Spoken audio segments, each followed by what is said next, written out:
Life has a strange way of teaching us lessons. The more we try to control every little detail, the outcomes, the heavier everything begins to feel. We plan carefully. We think ahead. We try to stay one step in front of uncertainty. And yet, instead of clarity, we find tension instead of progress. Somewhere along the way, we stop living and start managing everything, including our own peace. The Stoics saw this clearly. The problem isn't effort, it's attachment. It's the quiet belief that things must go a certain way for us to feel okay. Marcus Aurelius wrote about accepting what unfolds, not as weakness, but as strength. Because the moment you stop fighting reality, you stop wasting energy on what was never yours to control. And in that space, something shifts. The mind settles, the pressure loosens, and clarity begins to return.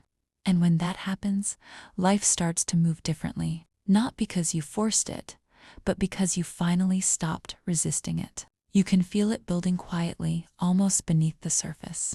That frustration of doing everything the way it's supposed to be done and still not arriving where you expected. You plan carefully. You stay disciplined. You follow the steps that should lead somewhere meaningful. And yet the result feels delayed or distorted or completely absent. At first, it doesn't seem like a problem. It feels like responsibility, like you're being careful, intentional, in control. But slowly, without realizing it, that intention tightens. It becomes heavier. You start replaying conversations, questioning decisions that were already made, adjusting small details that didn't need adjusting, convincing yourself that one more change might finally unlock the outcome you've been chasing. And here's the strange part. The harder you try to fix it, the more complicated everything becomes. What once felt simple now feels layered with pressure. You're no longer acting, you're calculating, no longer moving forward. You're trying to manage every possible outcome in advance, and that shift changes everything. The process stops feeling natural. It starts to feel forced. That force creates friction, not physically, but mentally. Your mind doesn't turn off. It keeps scanning, adjusting, anticipating as if life were a system that could be perfected if you just thought hard enough. But life doesn't open up under pressure. It resists it. This is where something important gets misunderstood. Effort isn't the problem. Discipline isn't the problem. The issue is when effort turns into control. Effort stays grounded. It focuses on what you can do right now. Control reaches beyond that. It tries to manage outcomes that haven't happened yet, predict reactions, secure certainty, and in doing that, it pulls you away from what's actually in front of you. You stop being present with your actions because your mind is already trying to secure a future that isn't here. Pressure disconnects you from the natural rhythm of progress, because real progress isn't just action, it's alignment. It's being fully present with what you're doing without constantly trying to force it into a specific outcome. And beneath all of this, there's usually a belief driving it. The belief that if you don't control things, they'll fall apart. That if you relax even slightly, you'll lose your chance. That everything depends on how tightly you manage it. But that belief comes from fear. It assumes your power lies in controlling outcomes, when in reality, your power lies in how you show up to the process itself. When that gets overlooked, control becomes a substitute for trust. And trust is exactly what's missing when everything starts to feel overwhelming. Marcus Aurelius said it simply: you have power over your mind, not outside events.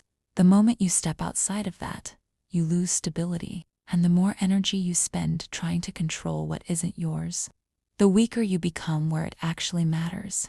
When you start to see this clearly, something shifts. Not all at once, but gradually. You begin to notice how much of your stress comes not from what you're doing, but from what you're trying to control beyond that. You start to recognize the difference between acting with intention and acting with pressure. And that awareness creates space. Space to step back, space to breathe, space to return to a way of moving that feels grounded instead of forced. Because the truth is, nothing you're chasing responds well to tension. But it responds very differently when you move with clarity, focus, and just enough detachment to let things unfold without gripping them too tightly. There's a moment where things start to feel heavier than they should, and it doesn't come from doing too much, but from holding on to too much that was never yours to carry. It often goes unnoticed at first. You're thinking about outcomes, replaying timelines in your head, imagining how things should unfold and when they should happen. You tell yourself that this is just part of being responsible, that this is what it takes to succeed. But slowly, the weight builds. Not because life is asking more from you, but because you're trying to manage things that don't actually belong to your control. And that's where the shift happens quietly but powerfully. You move from acting with clarity into thinking with tension, and everything begins to feel unstable. Even if nothing around you has actually changed, it becomes clearer when you take a step back and look at what's really within your control. Distinguishing between what is yours and what isn't brings your attention back to the only place where real influence exists: the present moment and the choices you make within it. Everything else, no matter how important it feels, exists outside that boundary. And once you start to see that clearly, something begins to shift. Not in the world around you, but in how you relate to it. Epictetus captured this idea in a way that feels almost simple at first glance, but carries a depth that reveals itself over time. Some things are up to us and some things are not. That distinction, when fully understood, removes a huge amount of unnecessary pressure. It doesn't eliminate challenges. It doesn't guarantee outcomes, but it stabilizes your position within the process. It allows you to engage fully with what you're doing without constantly reaching beyond it in search of certainty. And that changes the entire experience. As that understanding settles in, your approach begins to evolve. You still take action, but it feels different. There's less urgency, less strain. You're no longer trying to force a result into existence. Instead, you're focusing on doing your part as clearly and consistently as possible. And when the outcome finally arrives, whatever it may be, it doesn't shake you the same way, because your sense of stability was never tied to it in the first place. It was rooted in something far more reliable: your own ability to act with clarity, regardless of how things unfold. It becomes even clearer when you look at how this dynamic shows up in everyday interactions, especially in moments where something feels like it really matters. Someone walks into a conversation already carrying an invisible weight, trying to say the right thing, trying to avoid saying the wrong thing, carefully measuring every word as if the outcome depends entirely on precision. There's a constant internal dialogue running in the background, analyzing tone, timing, reactions. Every pause feels significant. Every response feels like something that needs to be interpreted. On the surface, it might look like effort, like attention to detail, like someone who cares. But underneath, it's tension. And that tension doesn't stay hidden for long. It starts to show in subtle ways.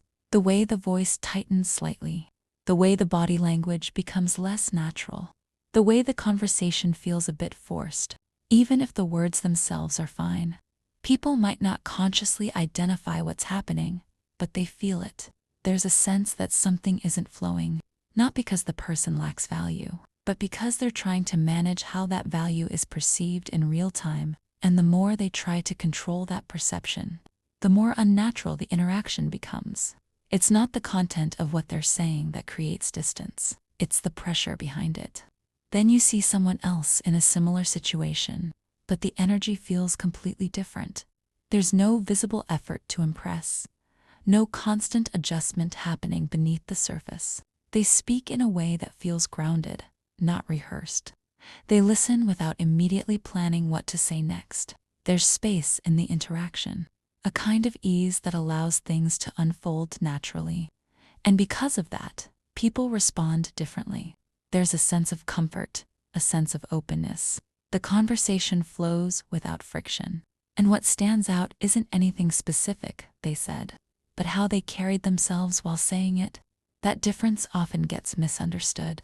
it's easy to assume that the second person is simply more confident by nature, or that they have some inherent advantage. But the real difference lies in their relationship to the outcome.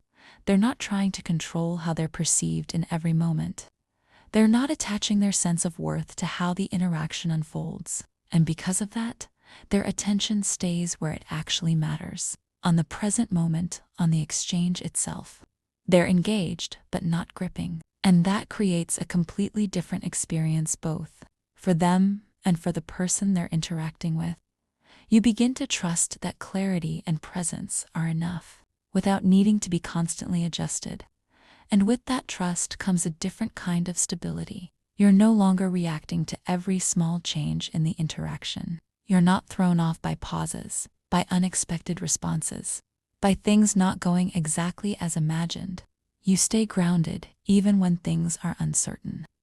That grounded state changes the way others experience you. There's less pressure in the interaction, which makes it easier for them to relax as well. Communication becomes more natural, more open, and, ironically, the very thing that was being chased before positive response, connection, approval, starts to happen more easily.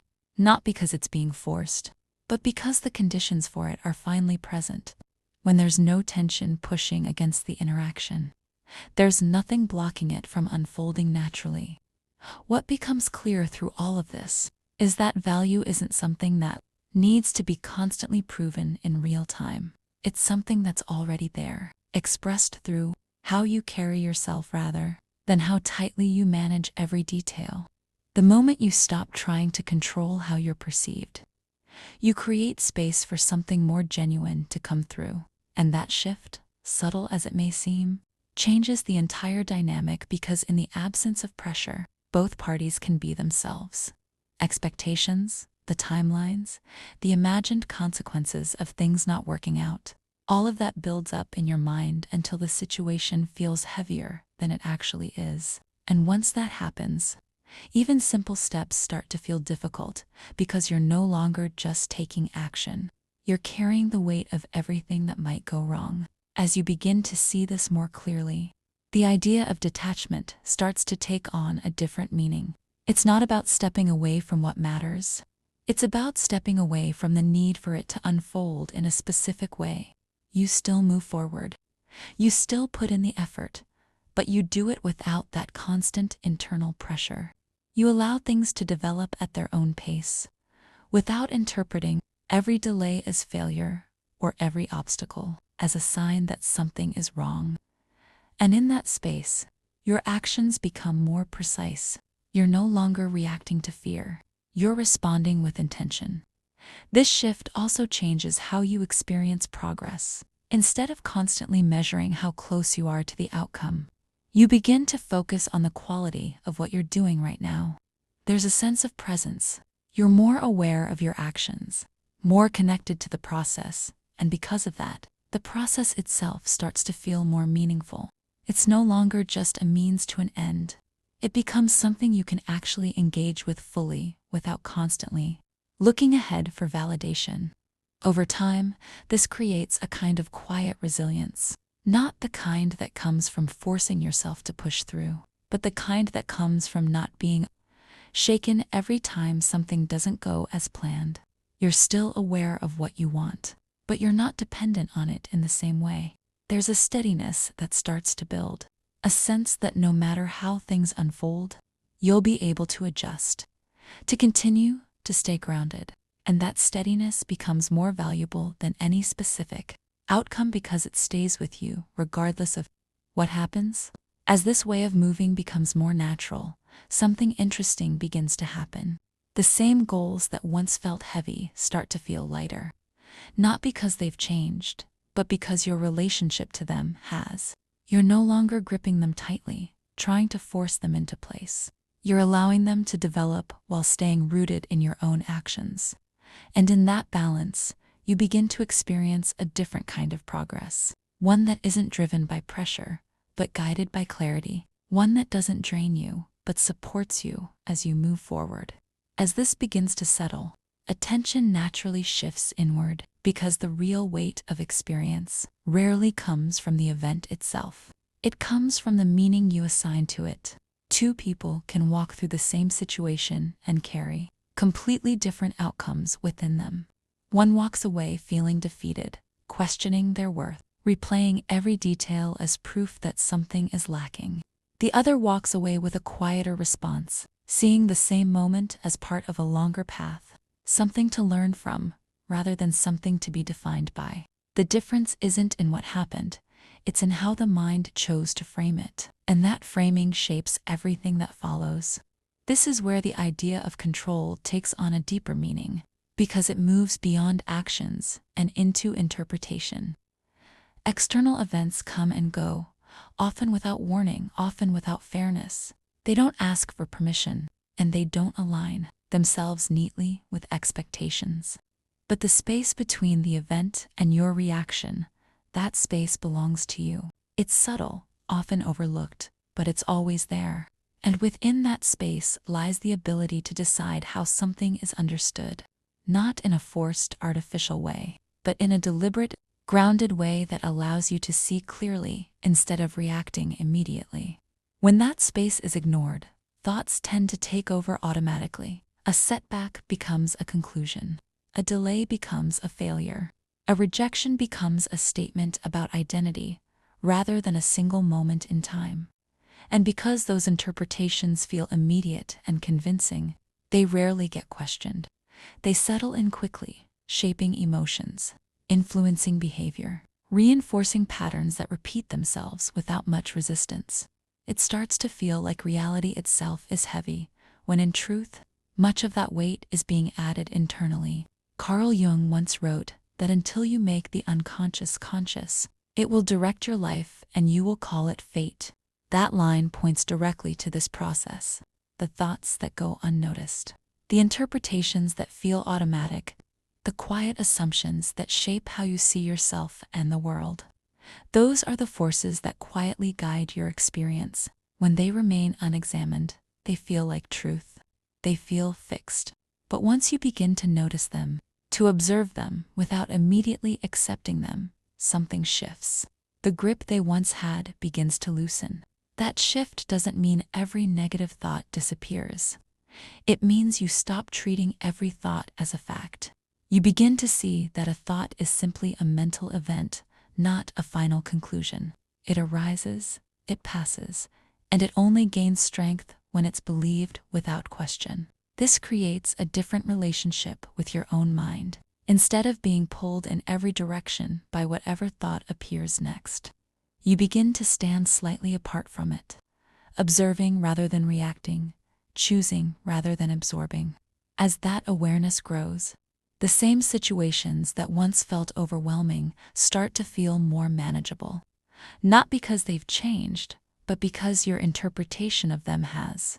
A challenge becomes something to navigate rather than something to fear. A mistake becomes information rather than evidence of failure. There's a sense of perspective that wasn't there before. A steadiness that your experience is not dictated solely by what happens, but by how you understand what happens. This is where real power begins to take shape, not in controlling circumstances, but in directing perception. The Stoics understood that while events are often outside of reach, interpretation is not. It remains within your influence at all times, even when everything else feels uncertain. And when that influence is used with clarity, it changes the entire landscape of experience. Situations that once drained you begin to lose their intensity. Reactions that once felt automatic begin to slow down. There's more space, more control. Not over what happens, but over how it's received. That doesn't mean becoming detached from reality or ignoring difficulty. It means engaging with reality in a way that isn't distorted by immediate judgment. It means allowing things to be seen as they are, without layering them with assumptions that create unnecessary suffering. And in that clarity, better decisions begin to emerge. Actions become more intentional. You're no longer reacting to the first thought that appears. You're responding based on a broader understanding of what's actually happening. Over time, This creates a kind of internal stability that doesn't depend on circumstances being perfect. You're still affected by what happens, but not controlled by it. In the same way, there's a difference between feeling something and being carried away by it.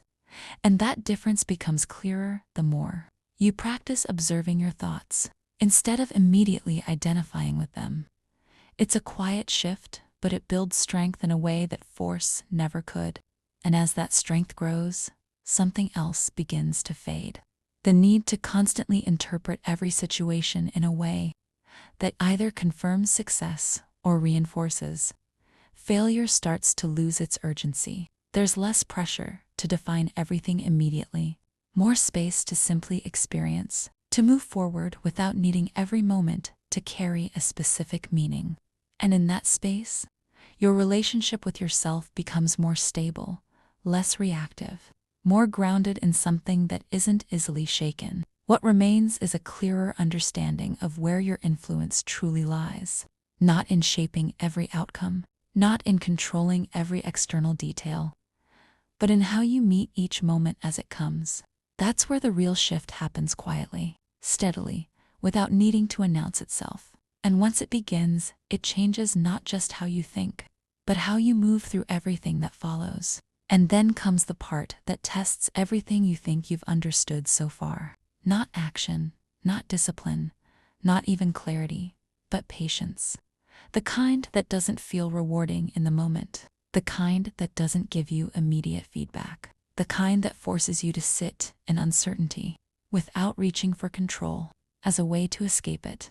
Because even after you've done the work, even after you've adjusted your mindset and let go of that constant need to force outcomes, there's still that quiet voice in the background asking why things aren't moving faster. It doesn't disappear just because you've gained awareness. It lingers, subtle but persistent, questioning the process, questioning the timing, questioning whether something has gone wrong.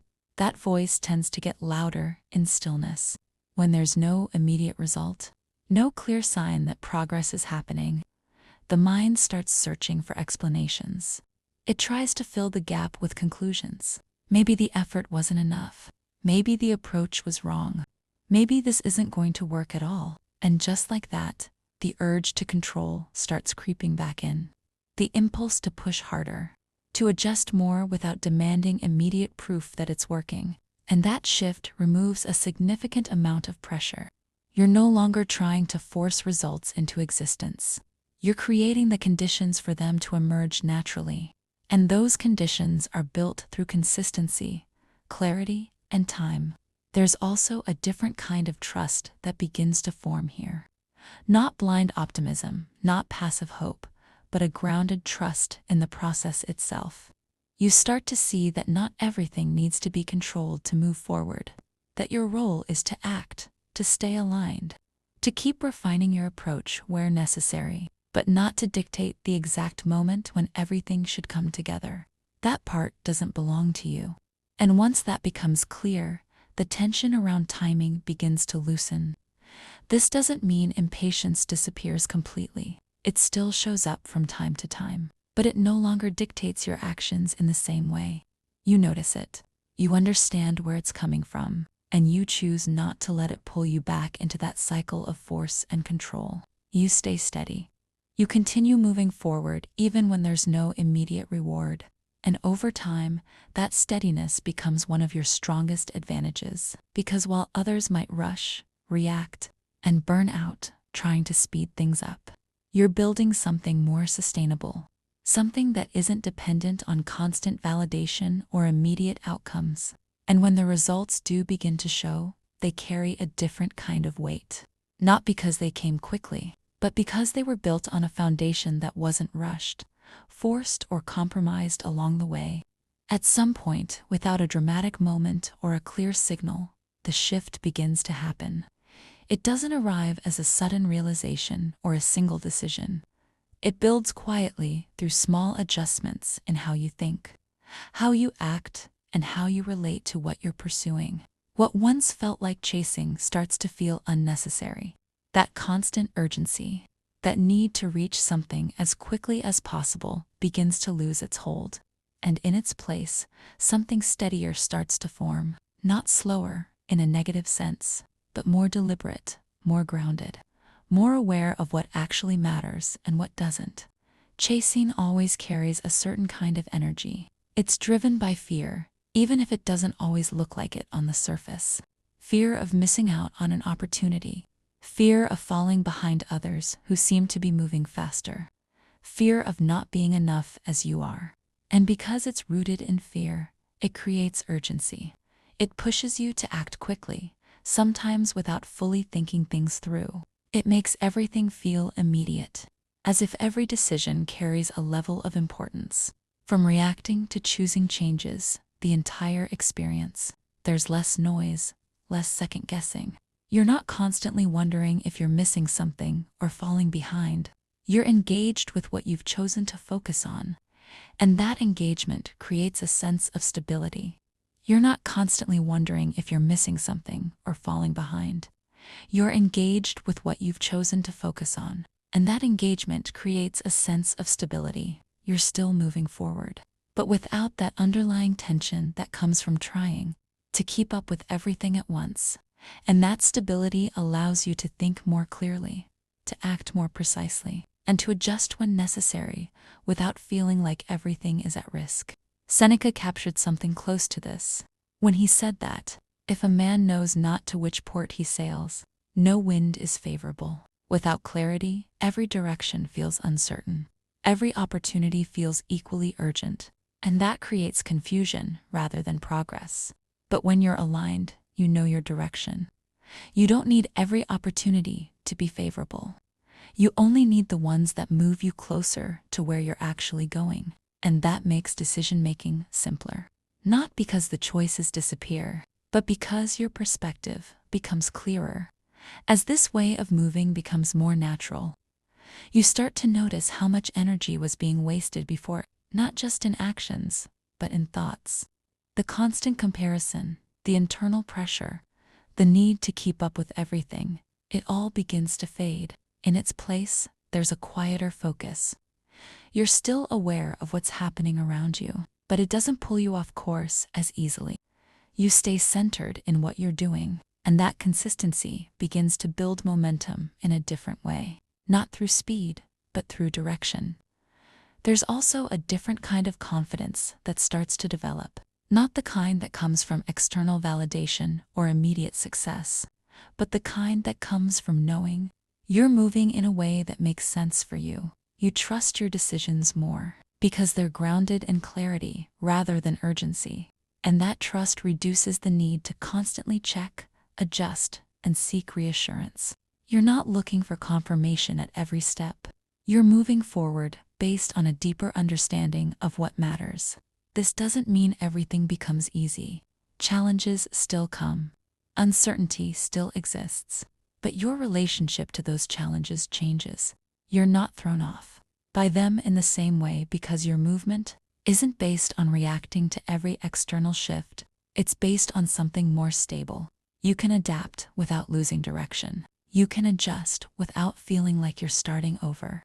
And that makes the entire process feel more sustainable over time. As this continues, the difference between chasing and aligning becomes impossible to ignore. One drains you, pulling you in multiple directions without clear purpose.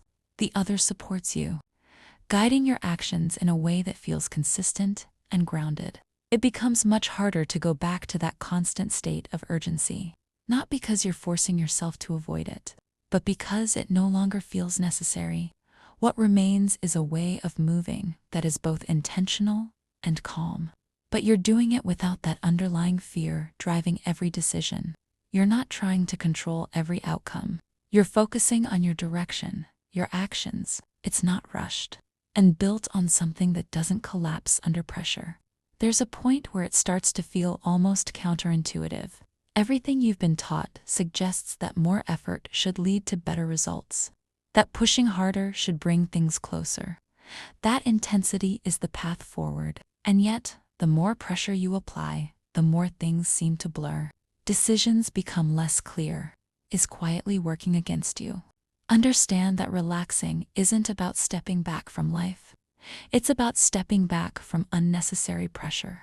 It's about removing the tension that interferes with your ability to think and act effectively. When that tension fades, your natural ability to respond improves. You don't need to push yourself into better decisions. They start to emerge more naturally because your mind isn't clouded by constant urgency. There's also a shift in how you experience time. Under pressure, everything feels rushed. You feel like you're always behind, always trying to catch up, always needing to move faster. But when you're calm, time feels different. There's more space in each moment. You're not trying to compress everything into immediate results. You're allowing things to unfold at a pace that makes sense. And in doing so, you actually become more efficient. Not because you're moving faster, but because you're moving with greater precision. As this becomes more familiar, the idea that relaxation leads to better outcomes stops feeling strange. It starts to feel logical. You begin to see how much of your previous effort was being diluted by tension, how many decisions were influenced by anxiety rather than clarity, and how different things feel when that pressure is removed. You're still working, still progressing, but without the constant sense of strain that once accompanied it. The result isn't immediate transformation.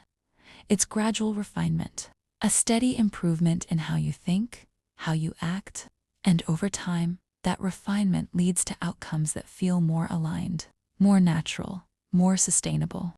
Not because they were forced into place, but because you created the conditions for them to develop. And those conditions come from a state of mind that is clear, grounded, and free from the unnecessary weight of constant control. There's a certain kind of person you've probably noticed, even if you couldn't quite explain what sets them apart. They move through situations with a sense of ease that doesn't look forced or rehearsed. They're focused, but not tense, engaged, but not overwhelmed. It's not that their lives are free from difficulty or uncertainty. It's that they don't carry those things in a way that weighs them down. There's space in how they think, in how they respond, in how they move forward. And because of that, things seem to unfold around them in a way that feels almost natural. At first, it's easy to assume that they've simply figured something out that others haven't, that they have more confidence, more skill, more experience. But when you look closer, the difference isn't always in what they have. It's in how they relate to what they have. They don't approach every situation with the need to control it. They don't treat every outcome as something that must go a certain way. Instead, they trust their ability to respond, whatever the outcome may be. And that trust changes how they show up before anything even happens. There's a quiet confidence in that approach. Not loud, not performative, but steady.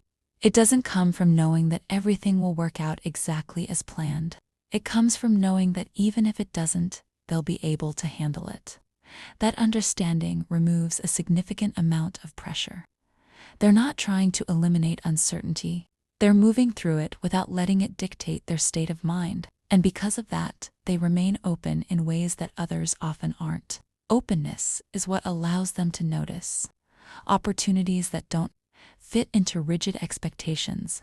It allows them to adapt when things change instead of resisting those changes. It allows them to engage fully with what's in front of them instead of constantly looking ahead for reassurance. And over time, that openness creates a different kind of experience. Things don't feel as constrained.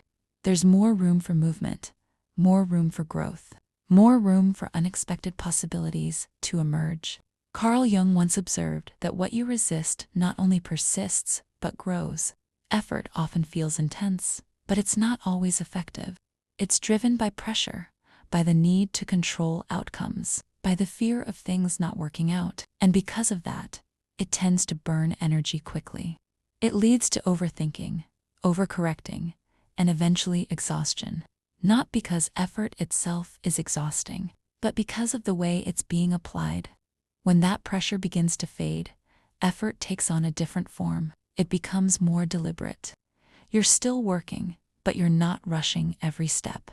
You're still focused, but you're not constantly checking whether the outcome is aligning exactly as planned. There's a sense of stability behind your actions, a feeling that you're doing what needs to be done, without needing immediate confirmation that it's working. And that stability allows you to stay consistent in a way that urgency never could. You're not burning out after short bursts of intensity. You're building something that can continue over time. This is where the idea of control becomes more grounded. You begin to see clearly what actually belongs to you. Your actions, your discipline, your attention, those remain fully within your reach. They're stable, reliable, always available. But outcomes, timing, external responses, those sit outside of that space. They're influenced by factors you can't fully predict or manage. And once you accept that distinction, you stop trying to control everything at once. You focus your energy where it can actually make a difference, and you release the rest. Not because it doesn't matter, but because it doesn't belong to you. That release creates a kind of quiet confidence, not the kind that needs to prove itself constantly, not the kind that depends on everything going right, but a deeper, more stable form. It comes from knowing that you can act with clarity regardless of what happens, that you can continue moving forward even when results are delayed or uncertain. And that confidence doesn't fluctuate the way outcome-based confidence does. It doesn't rise and fall with every success or setback. It remains steady because it's rooted in something you can actually control. Epictetus expressed this idea in a way that feels both simple and complete. Make the best use of what is in your power and take the rest as it happens. There's no resistance in that statement. No urgency, no pressure, just a clear direction. Focus on what you can influence. Accept what you can't, and within that balance, find your way forward. It doesn't remove difficulty. It doesn't guarantee results. But it removes the unnecessary struggle that comes from trying to control what was never yours to begin with. As this way of thinking becomes more natural, your relationship with progress begins to change. You're no longer measuring every step against a fixed expectation. You're not constantly asking whether things are happening fast enough or exactly as planned. Instead, you're paying attention to the quality of what you're doing. You're refining your actions, improving your approach, staying present with the process, and because of that, progress becomes something you can actually engage with rather than something you're always chasing. There's also a sense of ease that begins to emerge, not because things become effortless, but because the unnecessary weight has been removed. You're still facing challenges, still navigating uncertainty, but you're not carrying the added pressure of needing everything to unfold perfectly. You're allowing things to develop while staying grounded in your own actions. And that balance makes the entire experience feel more sustainable, more aligned, more natural. Over time, the difference between forcing and aligning becomes undeniable. Forcing creates resistance. It tightens everything, drains energy, and leads to outcomes that feel unstable even when they arrive. Aligning, on the other hand, creates flow.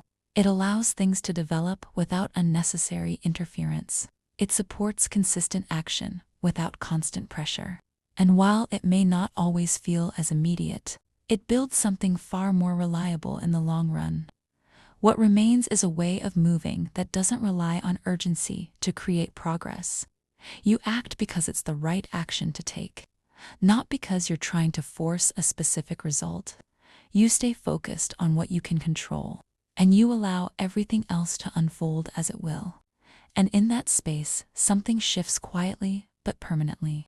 You stop chasing outcomes as if they define you, and you start aligning your actions with a clarity that doesn't depend on them. And from that place, progress begins to take on a different meaning. One that isn't driven by pressure, but guided by purpose and sustained by a steady, grounded sense of control. As everything begins to settle into place, there's one final layer that often goes unnoticed, and yet it ties everything together in a way that makes the entire approach sustainable. It's the understanding that this isn't a one-time shift. It's not something you realize once and then carry perfectly forever. It's something you return to again and again, especially in moments where the pressure starts creeping back in. Because it will. There will be times when things feel urgent again, when outcomes feel important in a way that pulls you back toward control. And in those moments, what matters isn't perfection, it's awareness. That awareness allows you to catch yourself before the old patterns fully take over. You notice when your thoughts start racing ahead of the present moment. You recognize when your actions begin to carry that familiar tension. And instead of following that pattern all the way through, you pause. Not dramatically, not in a way that interrupts everything, but just enough to shift your attention back to what's actually within your control. That pause is small, but it's powerful. It creates space, and within that space, you have a choice. Over time, these small moments of awareness begin to build into something stronger. You don't need to constantly remind yourself of every principle. You don't need to force yourself to stay calm or detached. It becomes more natural. Your mind begins to default to a steadier way of thinking. You respond more often than you react. You focus more on your actions than on outcomes. And when things don't go as planned, you adjust without immediately assuming something is wrong. You begin to trust that you can handle uncertainty without needing to control it, that you can move forward without having every answer in advance. And that trust reduces the need for constant reassurance. You're no longer looking for signs that everything is working perfectly. You're grounded in the understanding that progress isn't always visible in the moment, but it's still happening. Seneca once reflected that true happiness is to enjoy the present, without anxious dependence upon the future. That idea captures this final layer in a simple way. When your attention is no longer pulled forward by constant worry or pressure, you become more present with what you're doing. And in that presence, there's a different kind of satisfaction, not one that depends on results, but one that comes from being fully engaged with the process itself.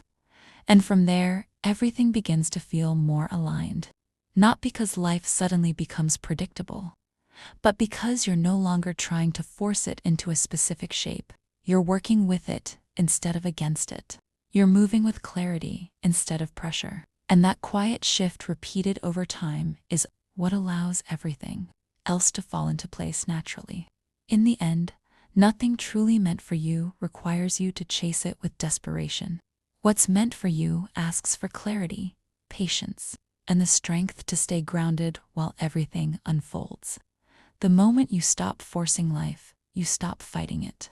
And that's when things begin to move in ways you couldn't control